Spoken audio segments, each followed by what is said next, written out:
Chapter का नाम है प्रॉपर्टीज ऑफ सॉलिड्स। स्टार्ट करेंगे। अब ये जो चैप्टर है ना, ये थोड़ा रियलिस्टिक चैप्टर है। मतलब क्या है, इससे पहले हम क्या करते थे, रिजिड बॉडी के बारे में हमने पढ़ा था क्या? रिजिड बॉडी में हम क्या बोलते थे कि अगर एक ऑब्जेक्ट, मान लो अगर मैंने बोला कि अगर एक रिजिड ऑब्जेक्ट है तो इसके कोई भी 2 पॉइंट के बीच का जो गैप है वो चेंज नहीं होता था ना। अच्छा, फिर मैंने आपको एक पॉइंट ये भी बताया था कि इस पूरे यूनिवर्स में ऐसा कोई ऑब्जेक्ट नहीं होगा जो 100% क्या होगा, रिजिड होगा। ऑब्जेक्ट रिजिड है या नहीं है ये डिपेंड करेगा इंटेंसिटी ऑफ फोर्स पे। आप कितना अमाउंट ऑफ फोर्स इस पे अप्लाई कर रहे हो। जैसे अगर मैं अभी फोर्स अप्लाई करूंगा तो मेरे लिए this object is a rigid object. क्यों? क्योंकि मैं इसके 2 पॉइंट के बीच का जो गैप है, जो सेपरेशन है, वो चेंज नहीं कर सकता। तो मैं बोलूंगा for my limits this object is a rigid body. लेकिन अगर मान लो इसको एक प्रेशर के अंदर डाल दिया जाए तो तब तो ये 2 पॉइंट्स के बीच का सेपरेशन चेंज हो जाएगा ना। तो याद रखना है कि रिजिड बॉडी का डेफिनेशन 2 पॉइंट्स के बीच का, कोई भी रैंडम 2 पॉइंट्स ले लो, उनके बीच का जो गैप है वो चेंज नहीं होना चाहिए। और ये पॉइंट भी याद रखना है कि इस पूरे यूनिवर्स में 100% रिजिड तो कोई भी नहीं। अब इस वाले चैप्टर में हम क्या करने वाले हैं, हम एक नया वर्ड सीखने वाले हैं जिसका नाम होगा इलास्टिक। तुमने देखा होगा स्प्रिंग, ठीक है? स्प्रिंग को क्या करते हैं, दम लगा के खींचते हैं। जैसे ही स्प्रिंग को रिलीज करते हैं वो अपने नेचुरल पे वापस आ जाता है क्या? हाँ, हाथ में दर्द होगा, वो डाउट। फिर मैं वो सोफा वाला जो एग्जांपल मैंने बताया था, तो जब आप तशरीफ रखते हो तो वो नीचे जाता है। जैसे आप तशरीफ रखते हो वो जो सोफा है वो नीचे जाता है। मान लो उसके अंदर अगर वो स्प्रिंग नहीं लगा होता और वो ऐसे नीचे रह जाता, बैठते बैठते वो जमीन के अंदर चला गया होता। ऐसा तो नहीं होता है। तो अगर ऐसा नहीं हो रहा है, इसका क्या मतलब है कि उसमें एक स्प्रिंग लगा हुआ है। तो स्प्रिंग में क्या हो सकता है, जब तुम फोर्स अप्लाई करते हो तो स्प्रिंग में डिफॉर्मेशन हो रहा है, उसका शेप जो है वो चेंज हो रहा है। लेकिन जैसे ही वो डिफॉर्मिंग फोर्स हटा देते हैं वो वापस से अपने नेचुरल शेप में आ जाता है क्या? तो ऐसा कोई भी ऑब्जेक्ट जो क्या करेगा, फोर्स अप्लाई करने से अपने शेप को डिफॉर्म करेगा, और जैसे ही फोर्स हटा दोगे, अगर उसने अपने शेप को वापस से रीगेन कर लिया, 100% अगर अपने शेप को उसने रीगेन कर लिया, इस तरह के ऑब्जेक्ट को क्या बोलते हैं, इलास्टिक मटेरियल। और ये जो प्रॉपर्टी है, मटेरियल की जो प्रॉपर्टी है जिससे वो क्या करता है, अपने शेप को वापस से रीगेन कर पाता है, this property is known as elasticity. ऐसे समझ में डेफिनेशन, ठीक है? तो इलास्टिक, अब अपने डे टू डे लाइफ में ना इलास्टिक का मतलब कुछ अलग है। इलास्टिक का मतलब अपने डे टू डे लाइफ में सोचते हैं, वो जो रबर है, लोग सोचते हैं कि रबर इज वेरी इलास्टिक, ऐसा सोचते हैं ना। Elastic day to day life में हम ये सोचते हैं कि जितना आसान से वो स्ट्रेच हो जाएगा ना, वो उतना ज्यादा इलास्टिक है। अर्थ, हमारा जो अर्थ है, उसके कुछ कानून है, उसके कुछ नियम है, ठीक है, लॉज है, जिसको आप लॉ बोलते हो। तो कभी भी लॉ को वायलेट नहीं करना है। जैसे तुम ऐसा थोड़ी कि मान लो अगर किसी ने तुमको परेशान किया तो तुम उसको मर्डर कर दो, ऐसा तो नहीं करते ना। तुम डरते हो ना कि नहीं भाई, अगर उसको मार देंगे तो जेल हो जाएगा, तो तुम लॉ के अगेंस्ट जाने का नहीं सोचते। तो डे टू डे लाइफ में इलास्टिसिटी का मतलब होता है, लोग ये सोचते हैं कि जितना ज्यादा उसको स्ट्रेच कर सकते हैं ना, उतना ज्यादा इलास्टिक है। एक्चुअल में फिजिक्स क्या बोलता है कि अगर आपने डिफॉर्मिंग फोर्स अप्लाई किया और जैसे आप डिफॉर्मिंग फोर्स हटा दोगे, अगर डिफॉर्मिंग फोर्स हटा देने के बाद अगर उसने अपने शेप को 100% रीगेन कर लिया, तो उस ऑब्जेक्ट को इलास्टिक बोलेंगे और इस फिनोमेना को इलास्टिसिटी बोलेंगे। डेफिनेशन लिखना है क्या? समझ में आ गया डेफिनेशन, या लिखना है? नोट्स लिखना है, लिख लेते हैं, इलास्टिसिटी लिखेंगे। हाँ, रिकॉर्डिंग चलो। इलास्टिसिटी में लिखोगे, if after the removal of deforming force, if after the removal of deforming force the object, deforming मतलब ऐसा फोर्स जो उसके शेप को खराब कर रहा है। तुम लोग खुद ही बोले तो मैं भूल जाता मैं क्या बोल रहा था। मैं क्या बोल रहा था? If after the removal of deforming force the object completely regain its shape, the object completely regain its shape, then this type of object is known as, then this type of material या this type of object is known as elastic object. This type of object is known as elastic object, and this phenomena is known as elasticity. This type of object is known as elastic object, and this phenomena is known as elastic object. Next line लिखेंगे, this phenomena is known as elasticity. Next line लिखना, no no object in this universe is completely elastic. Completely elastic भी नहीं, कुछ ना कुछ deformation रह जाएगा. बिल्कुल. No object in this universe is completely elastic. कौन सा? पता नहीं, आइडिया नहीं. लेकिन अगर तुम नॉर्मल सिचुएशन में देखोगे तो कोई भी ऑब्जेक्ट 100% इलास्टिक नहीं. जैसे वो जो रबर का बॉल होता है, जब आप उसको दीवार पे मारते हो तो तुम्हें लगता होगा कि उसने अपने शेप को कंप्लीटली रीगेन कर लिया, लेकिन एक्चुअली में कुछ ना कुछ डिफॉर्मेशन रह जाता है. बात समझ में आ रहा है? नेक्स्ट में होता है plasticity. Next word plasticity. Plastic material, ठीक है, यहाँ पे भी सीख लो. प्लास्टिसिटी का मतलब क्या होता है? अगर तुमने डिफॉर्मिंग फोर्स अप्लाई किया, सुनो, अगर डिफॉर्मिंग फोर्स अप्लाई किया और उसने अपने शेप को उसमें कोई टेंडेंसी नहीं थी अपने शेप को रिगेन करने के लिए, तो इस तरह के ऑब्जेक्ट को हम क्या बोलते हैं? Plastic object. जैसे वो जो आटे का बॉल होता है, आटे के बॉल को दीवार पे फेंक के मारो, जो डिफॉर्मेशन आया वो फिक्स हो गया ना, वो चिपक जाएगा. या क्ले देखा होगा, क्ले को मार मार के ठोकते हैं ना, तो ऐसे क्ले पे अगर फोर्स अप्लाई करते हैं तो उसमें डिफॉर्मेशन रिटेन कर जाता है. तो ऐसे ऑब्जेक्ट जिसमें फोर्स रिमूव करने के बाद भी डिफॉर्मेशन रिटेन कर जाएगा, इस तरह के ऑब्जेक्ट को क्या बोलेंगे? प्लास्टिक. बात समझ में आ रहा है? और इस फेनोमेना को क्या बोलेंगे? प्लास्टिसिटी. तो डेफिनेशन लिखना है ना, लिखेंगे definition. If after the removal of force, if after the removal of deformation force there is no tendency, if after the removal of deforming force there is no tendency to regain its shape completely. There is no tendency to regain its shape, ऐसा लिखना. There is no tendency to regain its shape, then this type of object is known as plastic object. And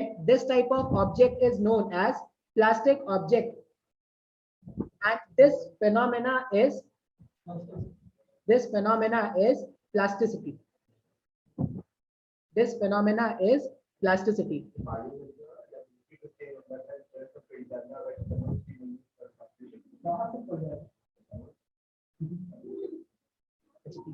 इसका example लिख लेना, clay और आटे का ball.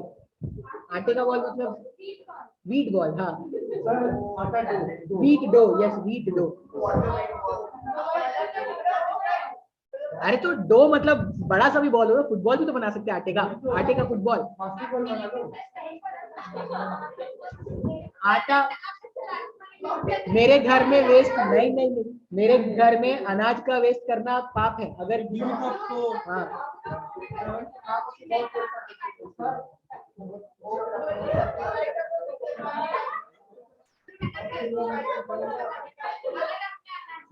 बिल्कुल नहीं. वाइफ तो थोड़ी कम लीनियंट है, मेरी माता और ज्यादा खतरनाक थी इस मामले में. मतलब आपका अपनी मां मिल गई. हाँ, मेरे को कभी लगा ही नहीं कि अब मैं बड़ा हो गया हूँ.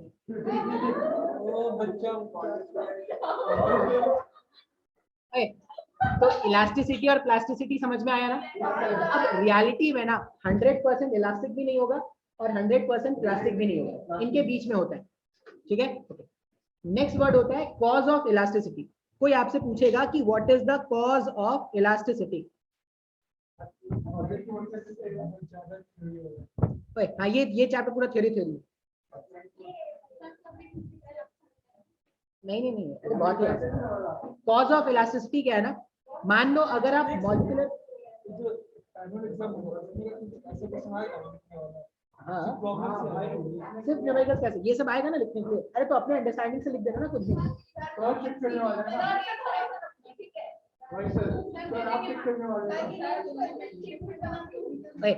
शांत.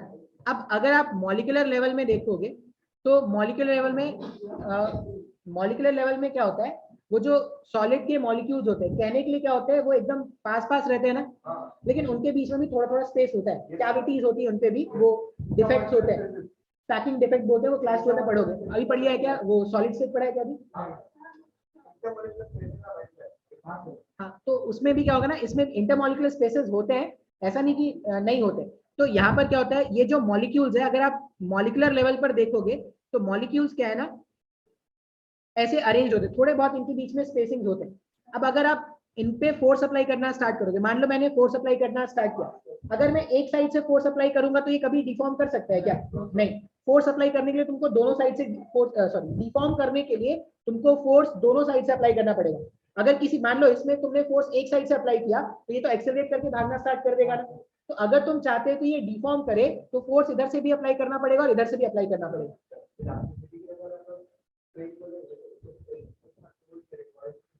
तब तो स्प्रिंग तुम्हारे साथ आ जाएगा ना, कोई लॉन्गेट कहाँ होगा? मान लो स्प्रिंग ऐसे रखा हुआ है, तुमने ऐसे पकड़ के ऐसे खींच दिया तो स्प्रिंग तो तुम्हारे साथ आ गया ना। बिल्कुल। तुम जब भी स्प्रिंग में इलॉन्गेशन करना है तो तुमको स्प्रिंग को एक एंड से होल्ड करके रखना होता है, तभी स्प्रिंग में इलॉन्गेशन आएगा।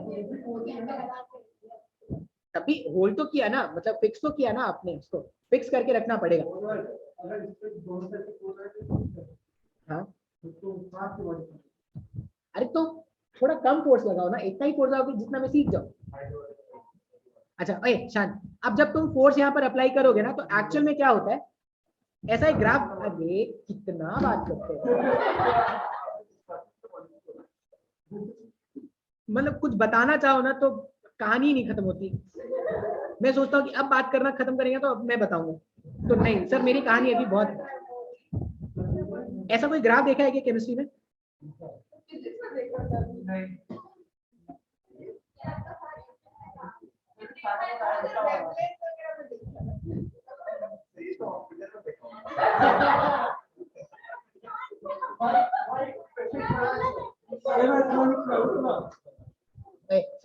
ऐसा कोई ग्राफ देखा है क्या केमिस्ट्री में?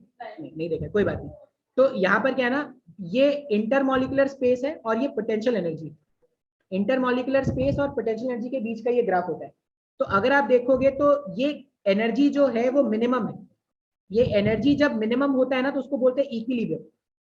थर्मो ये हमने पढ़ा होगा उसमें, फिजिक्स में पोटेंशियल एनर्जी में हमने बात किया था कि अगर पोटेंशियल एनर्जी मिनिमम है, जैसे इस वाले केस में अगर देखोगे तो पोटेंशियल एनर्जी अगर मिनिमम हो गया तो वो हो गया इक्विलिब्रियम का कंडीशन। जैसे मान लो ऑब्जेक्ट यहाँ पे रखा हुआ है ऐसे, अब इसका पोटेंशियल एनर्जी मिनिमम है ना, 0 है। तुम जैसे उसको ऊपर ले जाना स्टार्ट करते हो उसका पोटेंशियल एनर्जी बढ़ जाता है क्या? हाँ या ना? या अगर तुम इसको नीचे ले जाना स्टार्ट करोगे तब इसका पोटेंशियल एनर्जी चेंज हो जाता है। ठीक है, इसका मतलब ये है कि जब इसका पोटेंशियल एनर्जी मिनिमम है तो ये क्या है, ये इक्विलिब्रियम पोजीशन पे है। अब तुम अगर क्या करोगे, अब ये आर क्या है, आर है इंटरमॉलिकुलर स्पेस। कौन? नहीं ऐसे रहेगा, इंटरमॉलिकुलर स्पेस, वहां तक अपने को जानना ही नहीं, अपने को बस यहाँ तक जानना है। अब यहाँ पे क्या है ना, ये आर जो है वो इंटरमॉलिकुलर स्पेस है, दो मॉलिक्यूल्स के बीच का स्पेस। अगर आप क्या करोगे, अगर आप इसमें फोर्स अप्लाई करोगे तो आपने क्या किया, इंटरमॉलिकुलर स्पेस को कम किया ना। अगर आप इसमें फोर्स अप्लाई करोगे तो दो मॉलिक्यूल्स के बीच का जो इंटरमॉलिकुलर स्पेस है आप उसको कम कर रहे हो ना, मतलब आप यहाँ कहीं पर आ गए क्या? तो अगर आप यहाँ कहीं पर आ गए तो देखो इसका पोटेंशियल एनर्जी क्या हो रहा है, बढ़ रहा है ना। यहाँ पर मिनिमम था, यहाँ पे पोटेंशियल एनर्जी बढ़ रहा है। या अगर आप इसको स्ट्रेच करोगे उस केस में भी क्या हो जाएगा, इसका पोटेंशियल एनर्जी बढ़ जाएगा। पोटेंशियल एनर्जी बढ़ने का मतलब होता है वो इक्विलिब्रियम से अनस्टेबल में जा रहा है। जैसे ये यहाँ पर ये स्टेबल नहीं है, यहाँ पे ये अनस्टेबल है ना। जैसे आप इसको रिलीज करते हो इक्विलिब्रियम वाला पोजीशन में भागने की कोशिश करता है क्या? तो यहाँ पर भी क्या होता है, जब आप इसको क्या करोगे, आप इसको कंप्रेस करोगे या इलोंगेट करोगे ना, उस केस में क्या होता है, यहाँ पर मॉलिक्यूल्स के बीच में फोर्स डेवलप होता है। अगर आप ऐसे कंप्रेस कर रहे हो, अगर आप कंप्रेस कर रहे हो तो उस केस में मॉलिक्यूल्स के बीच में जो फोर्स डेवलप होगा वो क्या करे, वो इस डायरेक्शन में होगा। वो फोर्स ऐसा डेवलप होगा जो चाहेगा कि वापस से इसको इसके ओरिजिनल स्टेट में ला दिया जाए, इक्विलिब्रियम वाले पोजीशन पे लाया जाए। अगर तुम उसको स्ट्रेच करने की कोशिश करोगे तो मॉलिक्यूल्स दूर दूर चले जाएंगे। उस केस में जो फोर्स डेवलप होगा वो इस डायरेक्शन में डेवलप होगा कि वापस से इसको इसके इक्विलिब्रियम वाले पोजीशन पे लाया जा सके। ये बिल्कुल स्प्रिंग वाले जैसी बात है। स्प्रिंग को अगर आप कंप्रेस करते हो तो रेस्टोरिंग फोर्स उस डायरेक्शन में आता है, स्प्रिंग को इलोंगेट करते हो तो रेस्टोरिंग फोर्स इस डायरेक्शन में आता है क्या? रेस्टोरिंग फोर्स हमेशा ये चाहता है कि वो अपने इक्विलिब्रियम वाले पोजीशन पे रहे। तो उसी तरह मॉलिक्यूल्स जो है, अगर आप मॉलिक्यूल्स को कंप्रेस करोगे, इंटरमॉलिकुलर स्पेस को कंप्रेस करोगे या इंटरमॉलिकुलर स्पेस को बढ़ाओगे, दोनों ही केसेस में इंटरमॉलिकुलर फोर्सेस डेवलप होते हैं। और वो जो इंटरमॉलिकुलर फोर्सेस होते हैं वो ये चाहते हैं कि वापस से मॉलिक्यूल्स जो है वो अपनी इक्विलिब्रियम वाले पोजीशन पर आ जाए। सर नहीं आया समझ में? ये इंटरमॉलिक्यूलर स्पेस, इक्विलिब्रियम। देखो मैंने क्या बोला, दो मॉलिक्यूल्स है, जब ऑब्जेक्ट ऐसे रखा हुआ है तो इक्विलिब्रियम पोजीशन में रखा होगा, ठीक है, जितने भी मॉलिक्यूल्स होंगे वो इक्विलिब्रियम में रखे होंगे। अब मान लिया जाए मैं इस पे फोर्स अप्लाई करूंगा, मैं बोल रहा हूँ कि ये ऑब्जेक्ट जो है वो इलास्टिक, तो अगर मैं इस पे फोर्स अप्लाई करूंगा तो ये क्या करेगा, इसकी टेंडेंसी क्या होनी चाहिए, जितना भी डिफॉर्मेशन है इसको इसको क्या करना पड़ेगा, उसको कैंसिल आउट करना पड़ेगा ना, तो खुद से कैंसिल हो जाएगा क्या, या अंदर से फोर्स डेवलप होना चाहिए। अगर तुमने इसको ऐसे कंप्रेस किया तो अंदर से इस डायरेक्शन में फोर्स डेवलप होना चाहिए ना। अब ये जो फोर्स डेवलप हुआ है वही तो उसको वापस से इसके नेचुरल शेप में लाएगा। अगर मैं इलोंगेट करता तो डिफॉर्मिंग फोर्स ऐसा डेवलप होना चाहिए क्या, तो वैसा ही यहाँ पर अगर आप मॉलिक्यूलर लेवल में सोचोगे ना, जैसा स्प्रिंग में हो रहा है वैसे यहाँ पर भी होगा। अगर मैं इसको कंप्रेस कर रहा हूँ तो दोनों मॉलिक्यूल्स पास आ रहे हैं, मतलब इक्विलिब्रियम से इधर आ रहे हैं क्या, इसका मतलब क्या होना चाहिए, फोर्स डेवलप होना चाहिए। अब एक ऐसा फोर्स डेवलप होगा यहाँ पर जो क्या करेगा, इन ऑब्जेक्ट को वापस से पुराने पोजीशन पे ले जाने की कोशिश करेगा। मतलब अगर आप इसको पास लेकर, अगर आप कंप्रेस करोगे तो डिफॉर्मिंग फोर्स ऐसा है, अगर आप इलोंगेट करोगे तो डिफॉर्मिंग फोर्स ऐसा है। तो मॉलिक्यूलर लेवल में क्या होता है, कंप्रेस करने से या इलोंगेट करने से मॉलिक्यूलर लेवल में फोर्स डेवलप होता है जो ये चाहता है कि मॉलिक्यूल्स वापस से अपने इक्विलिब्रियम वाले पोजीशन पर आ जाए, जैसा स्प्रिंग में होता था। आ रहा है क्या बात समझ में? तो ये कॉज ऑफ इलास्टिसिटी। तो अगर पूछे what is the cause of elasticity, तो तुम बोलना कि मॉलिक्यूल्स जो है वो एक पर्टिकुलर गैप में अरेंज होके रहते हैं। अब अगर उस गैप को कंप्रेस किया जाए या उस गैप को इलोंगेट किया जाए, दोनों ही केसेस में दोनों ही केस में रेस्टोरिंग फोर्स जनरेट होता है, और वो रेस्टोरिंग फोर्स जो जनरेट होता है वो ये चाहता है कि मॉलिक्यूल्स वापस से अपने ओरिजिनल शेप में आ जाए। आया क्या समझ में ये बात? तो कॉज ऑफ इलास्टिसिटी सबको समझ में आया, what is the cause of elasticity molecular level में। ये चैप्टर पूरा थ्योरी है, मैं बता दूंगा, घर में जाना एनसीईआरटी बुक पढ़ना, समझ में आ जाएगा सब कुछ, ठीक है ना। कॉज ऑफ इलास्टिसिटी के बाद अब नेक्स्ट यहाँ पे क्या होगा सर, इलास्टिसिटी हो गया, नेक्स्ट हम एक फैक्टर डिफाइन करेंगे, स्ट्रेस।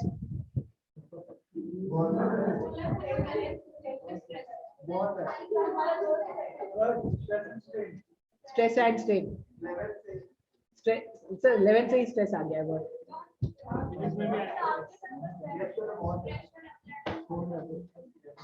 बताते हैं स्ट्रेस, स्ट्रेस देखते हैं।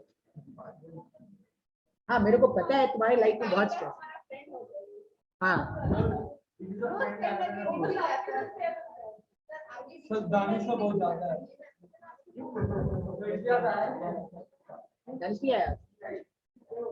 ऑनलाइन में आया कि नहीं? नहीं है, स्ट्रेस समझते हैं। स्ट्रेस का अगर स्ट्रेस का अगर फॉर्मूला देखोगे ना, सबसे पहले ना कंफ्यूजन दूर करते फिर सिखाते। तुमने ना क्लास 9th में एक टर्म पढ़ा है प्रेशर, 6, 7 जब भी पढ़ा है, 6, 7, 9, 10 जब भी पढ़ा है, ठीक है। वो सर हम बस 11th में आके पढ़ना हमने छोड़ दिया सर, 10th तक तो हम अच्छा पढ़ते थे सर।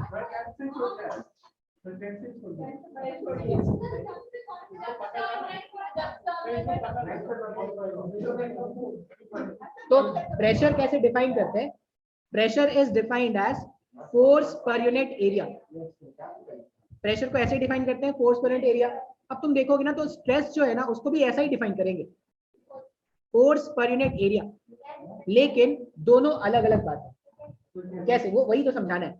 अपन प्रेशर भी डिफाइन करते हैं force per unit area, stress भी डिफाइन करते हैं फोर्स पर यूनिट एरिया। यहाँ पे जो फोर्स होता है ना वो होता है अप्लाइड फोर्स, यहाँ पर जो फोर्स होता है वो होता है अप्लाइड फोर्स, यहाँ पर जो फोर्स होगा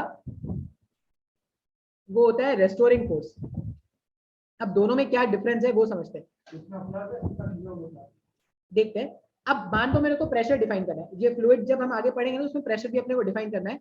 मान लिया जाए एक ऐसा एरिया है, एक ऐसा एरिया है और इस एरिया में हम एक फोर्स अप्लाई करें नॉर्मली, इसको थ्रस्ट बोलते हैं।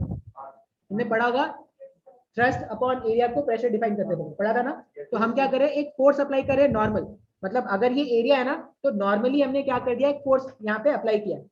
तो applied force per unit area, कितने एरिया में तुमने फोर्स को अप्लाई किया, या फोर्स पर यूनिट एरिया जो होता है उसी को आप क्या बोलते हो, प्रेशर। इसका यूनिट क्या डिफाइन करते थे, पास्कल, ऐसा डिफाइन करते थे क्या, ये सब पढ़ा होगा, ठीक है।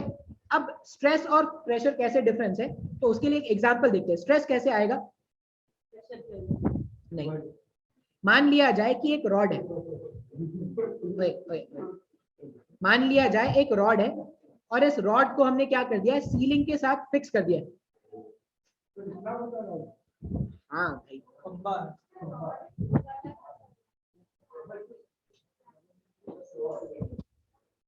मान लो एक रॉड है और इस रॉड को हमने क्या कर दिया है, अभी सीलिंग के साथ फिक्स कर दिया है। अब क्या करते हैं, इस रॉड में ना इधर डाउनवर्ड डायरेक्शन में फोर्स अप्लाई करना स्टार्ट करते हैं, ऐसे। तो आप जैसे ही फोर्स अप्लाई करना स्टार्ट करोगे तो इसमें क्या होगा, जो मॉलिक्यूल्स है वो सेपरेट होना स्टार्ट होंगे क्या, तो मॉलिक्यूल्स अगर सेपरेट होना स्टार्ट होंगे तो मान लो आपने फोर्स यहाँ वाले मॉलिक्यूल्स पे फोर्स अप्लाई किया, तो यहाँ वाले मॉलिक्यूल्स इसके ऊपर वाले मॉलिक्यूल से सेपरेट होना स्टार्ट होंगे। जैसे ही मॉलिक्यूल सेपरेट होना स्टार्ट होंगे, ऊपर के डायरेक्शन में रेस्टोरिंग फोर्स डेवलप होना स्टार्ट होगा क्या, मतलब ये जो मॉलिक्यूल्स हैं वो क्या करेंगे, इसको ऊपर की तरफ पुल करना स्टार्ट करेंगे। अब ये जो रेस्टोरिंग फोर्स डेवलप हो रहा है, ये जो रेस्टोरिंग फोर्स डेवलप होगा पर यूनिट क्रॉस सेक्शन में जो रेस्टोरिंग फोर्स डेवलप होगा, इसको बोलते हैं स्ट्रेस। प्रेशर डिपेंड करता है कितना फोर्स तुमने अप्लाई किया उस पर, स्ट्रेस डिपेंड करता है कितना रेस्टोरिंग फोर्स जनरेट हुआ उस पर। नहीं आया ऐसा समझ में, अभी दोनों डिफरेंस समझ में आया क्या। अब इस वाले केस में अगर देखोगे तो मान लो ये एफ रेस्टोरिंग है, अब ये इंपॉर्टेंट है यहाँ पे समझना, एफ रेस्टोरिंग है ऊपर के डायरेक्शन में और एफ अप्लाइड है डाउनवर्ड डायरेक्शन में। ये जो रॉड है वो तो इक्विलिब्रियम में है ना, वो कहीं भाग रहा है क्या, वो तो इक्विलिब्रियम में है। तो अगर ये इक्विलिब्रियम में है, ऐसा बोल सकते हैं ना, if the rod is in equilibrium, if the rod is in equilibrium, if the rod is in equilibrium, इसका मतलब क्या हो जाएगा, एफ रेस्टोरिंग जो है वो एफ अप्लाइड के बराबर हो जाएगा, क्या बोल सकते हैं ना ऐसा। तो अगर एफ रेस्टोरिंग एफ अप्लाइड के इक्वल है सर, तो स्ट्रेस को जब आप मैथमेटिकली कैलकुलेट करोगे ना, तो मैथमेटिकली कैलकुलेट करने पे आप यही लिखोगे, F applied upon area. Mathematically जब आप कैलकुलेट करोगे तो प्रेशर का वैल्यू और ये स्ट्रेस का वैल्यू सेम हो जाता है, लेकिन दोनों का मीनिंग अलग अलग है ना।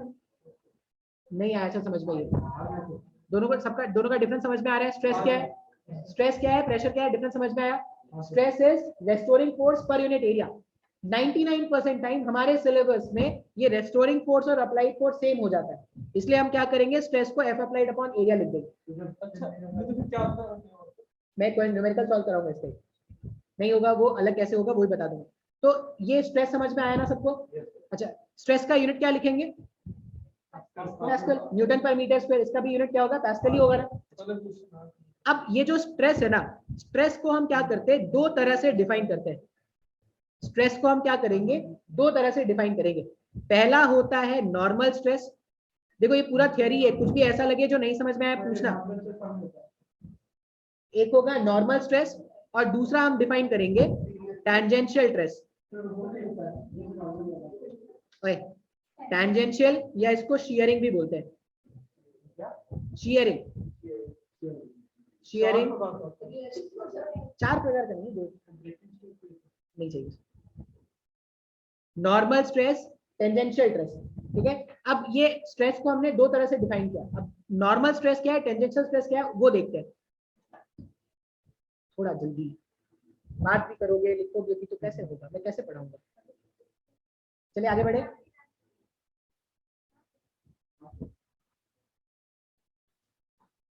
देखो मान लिया जाए ऐसा फ्लोर है, ठीक है, और इस फ्लोर पे हमने क्या कर दिया है, दो ब्लॉक रख देते हैं, आइडेंटिकल ब्लॉक एम मास। हाँ, दो ब्लॉक्स है और यहाँ पर भी एम मास का ब्लॉक है, यहाँ पर भी एम मास का ब्लॉक। अगर फोर्स को ऐसा अप्लाई किया जाए और ये क्या करेगा, यहाँ से भी इसको फिक्स कर दिया और ये भी इसको फिक्स कर दिया, मतलब इसको ये भाग नहीं सकता। अब ऐसे ऊपर से ना फोर्स अप्लाई करते हैं, ऊपर से ऐसे फोर्स अप्लाई करते हैं। तो अगर तुम फोर्स अप्लाई करोगे तो ये क्या होगा, ये ऐसे डिफॉर्म हो जाएगा क्या, बिल्कुल बिल्कुल, अगर आप ऐसे फोर्स अप्लाई करोगे तो ऐसे ऐसे प्रेस होने की कोशिश करेगा, तो इस डायरेक्शन में ऐसा रेस्टोरिंग फोर्स डेवलप होगा ना। अब ये जो रेस्टोरिंग फोर्स है वो तो एफ अप्लाई के इक्वल हो गया। तो इस केस में अगर आप स्ट्रेस कैलकुलेट करोगे, अगर फोर्स अप्लाई आपने किया नॉर्मल डायरेक्शन, मतलब सरफेस कॉन्टैक्ट सरफेस के परपेंडिकुलर डायरेक्शन में अगर आप फोर्स अप्लाई करोगे, उस केस में जो स्ट्रेस डेवलप होता है इसको हम क्या बोलेंगे, नॉर्मल स्ट्रेस। नॉर्मल स्ट्रेस, और नॉर्मल स्ट्रेस को आप कैसे लिखोगे, F apply divided by cross sectional area. कौन सा एरिया, ये जो एरिया है जिसपे आपने फोर्स अप्लाई किया था। बात समझ में आ रहा है क्या, आसान है ना। अच्छा, शियरिंग का मतलब क्या होगा, अगर फोर्स को ऐसे अप्लाई किया जाए टैंजेंट के डायरेक्शन में, ऐसे यहां से फिक्स कर दो और ऐसे ऐसे फोर्स अप्लाई करना स्टार्ट करो, ऐसे टैंजेंट डायरेक्शन में, इस केस में क्या होगा, ये तो नहीं भाग सकता। अगर तुमने यहां पर फोर्स अप्लाई किया है तो ऐसा बेंड हो जाएगा क्या, मतलब बिकॉज ऑफ दिस फोर्स, इस फोर्स के कारण ये जो ऑब्जेक्ट है वो क्या हो जाएगा, ऐसा कुछ बेंड हो जाएगा। तो इस केस में जो कॉन्टैक्ट एरिया है, कॉन्टैक्ट एरिया में हमने फोर्स कैसा अप्लाई किया है, टेंजेंशियली अप्लाई किया है क्या। तो इस केस में जो स्ट्रेस डेवलप होगा उसका भी वैल्यू, आप अगर टेंजेंशियल स्ट्रेस यहां पर लिखोगे ना, टेंजेंशियल स्ट्रेस अगर आप यहां पर लिखोगे तो टेंजेंशियल स्ट्रेस वापस से एफ अपॉन ए है, लेकिन नॉर्मल वाले केस में आपने कॉन्टैक्ट एरिया के परपेंडिकुलर फोर्स अप्लाई किया था, और टेंजेंशियल वाले में आप क्या कर रहे हो, कॉन्टैक्ट एरिया के पैरेलल में फोर्स अप्लाई कर रहे हो। सर आया नहीं सर समझ में, ये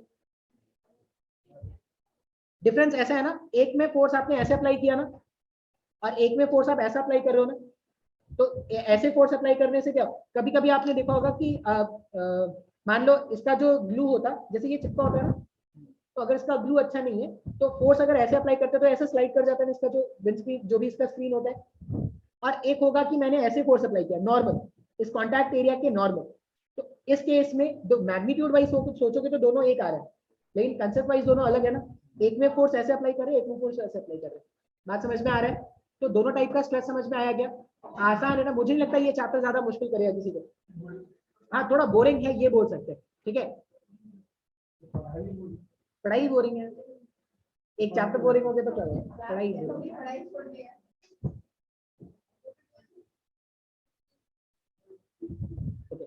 स्ट्रेस समझ में आया। नेक्स्ट,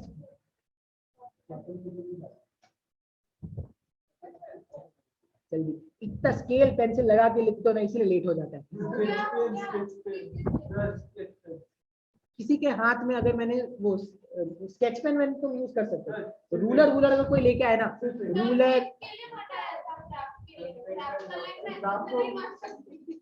फिजिक्स में मैं कोई ऐसा लेके आता हूँ क्या, मैं तो बनाता हूँ ना, मैं बनाता हूँ। मैं व्हाइट बोर्ड भी नहीं यूज करूंगा।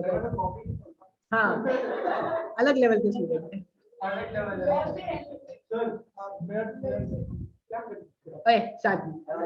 नेक्स्ट वर्ड क्या है, नेक्स्ट वर्ड है स्ट्रेन। हाँ ऐसे ही होगा। नेक्स्ट वर्ड क्या है, स्ट्रेन। स्ट्रेन सुना होगा यार, सबने सुना होगा। बिल्कुल बिल्कुल। स्ट्रेन का मतलब क्या होता है, स्ट्रेन का मतलब होता है, देखो जब भी आप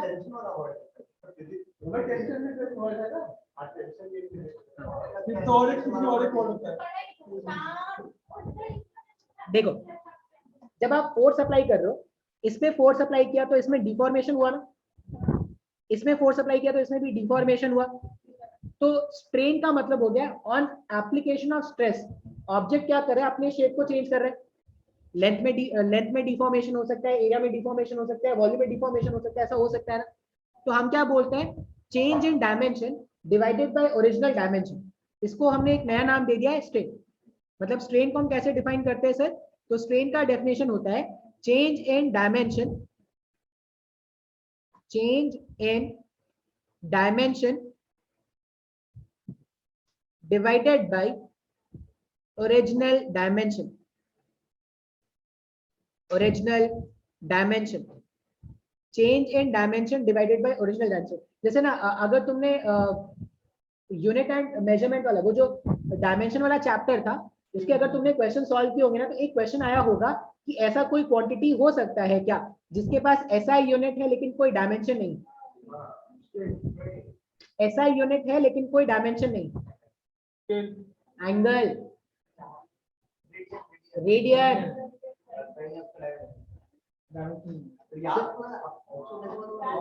ऑप्शन में पढ़ा होगा उसमें जो एंगल होता है ना, जैसे सॉलिड एंगल या प्लेन एंगल, वो स्टेरेडियन और रेडियन, उनके पास यूनिट्स है, ऐसा यूनिट्स है, लेकिन उनका कोई डायमेंशन नहीं। फिर ऐसे भी क्वेश्चन आते हैं कि क्या कोई ऐसा फिजिकल क्वांटिटी है जो डायमेंशन लेस है।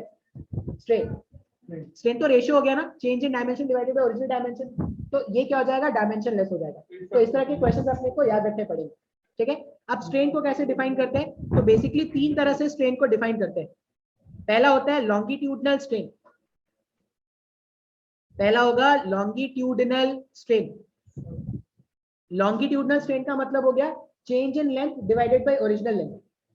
लॉन्गिट्यूडनल स्ट्रेन का मतलब हो गया, लॉन्गिट्यूडनल स्ट्रेन को कैसे डिफाइन करेंगे, डेल्टा एल, डेल्टा एल का मतलब change in length divided by original length. इसका एक एग्जांपल देख लेते हैं। एग्जांपल क्या है, मान लिया जाए एक सीलिंग है, एरर वाले में भी था, एरर वाले में इसके क्वेश्चन आए होंगे, हाँ बिल्कुल।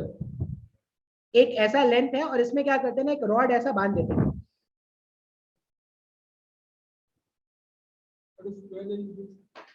ऐसा एक रॉड लगा देते हैं, ठीक है।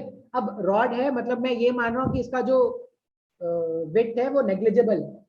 अब अगर इसमें फोर्स अप्लाई किया जाए, अगर इसमें फोर्स अप्लाई किया जाए तो ऑन एप्लीकेशन ऑफ, ये छोटा वाला ना दिखता नहीं, पता नहीं गया कहाँ पर सर, कहाँ गया कर सर, किसी को दिख रहा है कर सर, हाँ दिख रहा है, हाँ। तो यहाँ पर जब आप फोर्स अप्लाई करोगे ना, तो इस केस में क्या होगा, लेंथ वाइज इलोंगेशन होने वाला है ना। अगर आप फोर्स यहाँ पे इसको फिक्स रखना जरूरी है, अगर फिक्स नहीं रखोगे तो इलोंगेशन नहीं होगा। तो अगर आपने फोर्स अप्लाई किया तो बिकॉज ऑफ दिस फोर्स इसका लेंथ इलोंगेट हो गया। मान लो initial length was capital L और because of the application of this force इसका जो लेंथ है वो डेल्टा एल से चेंज हो गया। तो हम क्या बोलेंगे, लॉन्गिट्यूडनल स्ट्रेन क्या हो जाएगा, change in length divided by original. आसान है क्या, आसान है ना, ये हो जाएगा लॉन्गिट्यूडनल। नेक्स्ट हम बात करते हैं, नेक्स्ट हम बात करेंगे शियरिंग स्ट्रेन, या इसको टेंजेंशियल स्ट्रेन भी बोलते हैं। नेक्स्ट होगा शियरिंग, नेक्स्ट होगा शियरिंग स्ट्रेन या टेंजेंशियल स्ट्रेन भी आप इसको बोल सकते हो। शियरिंग स्ट्रेन का एग्जांपल क्या है, कोई नहीं गया, कोई नहीं गया।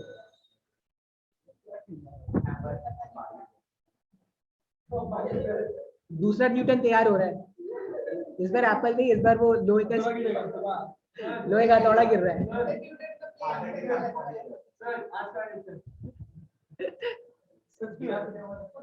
चेक करना पड़ेगा नारियल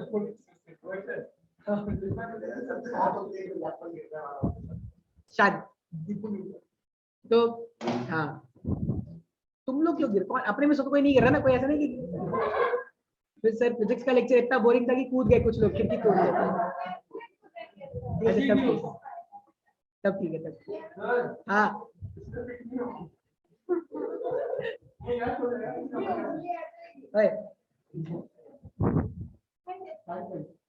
चल। तो शियरिंग स्ट्रेन के लिए क्या करते हैं, इसको फिक्स कर दो, इसको फिक्स कर दो और फोर्स कैसा अप्लाई करते हैं, फोर्स अप्लाई करने वाले टैंजेंट के डायरेक्शन। तो टैंजेंट के डायरेक्शन में अगर आप फोर्स अप्लाई करोगे तो उस सिचुएशन में क्या होगा, ये बेंड हो जाएगा ना, ऐसा बेंड हो जाएगा। अच्छा अब ऐसा नहीं कि आधा किलो का बेंड हो जाएगा, ऐसा नहीं कि सर ये जो बेंड होगा वो 180 डिग्री का बेंड हो गया क्या, नहीं। तो कितना बेंड करेगा भाई तू, ऐसे फिक्स करके कितना बेंड कर देगा। तो ये जो एंगल है ना, ये जो थीटा यहाँ पर छोटा एंगल होगा, हाँ ये जो थीटा यहाँ पर होगा ये बहुत ही स्मॉल होता है। लिमिट पढ़ा है क्या, लिमिट मैथ्स में लिमिट पढ़ा होगा, स्टार्ट नहीं हुआ, अच्छा कोई नहीं, इतना जान लो। For small angle, for small angle, for small, मैं जब भी कुछ बोलता हूँ सर पढ़ा तो स्टार्ट कर देते अपनी दुख भरी दास्तान, सर मेरे पास मौका था पढ़ने का लेकिन मैं पढ़ा नहीं। अरे नहीं पढ़ा तो ठीक है, मैं बता दूंगा भाई, नहीं पढ़ा खुद को बचा ले। सर हम तो चाहते थे सर पढ़ना, टीचर ही नहीं पढ़ाता था सर हमें, हम तो बहुत कोशिश करते थे, हम तो टीचर को ज्यादा बोलते पढ़ाओ हमें, पढ़ाओ हमें, टीचर ही नहीं बोलते सर एक्स्ट्रा 10 मिनट पढ़ाओ।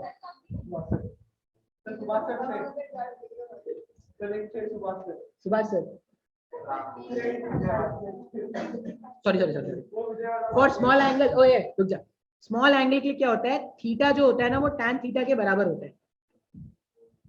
स्मॉल एंगल मतलब 1-2 रेडियन के लिए, 1-2 रेडियन मतलब छोटा एंगल, ठीक है, ज्यादा नहीं, छोटा एंगल साइन में भी होता है।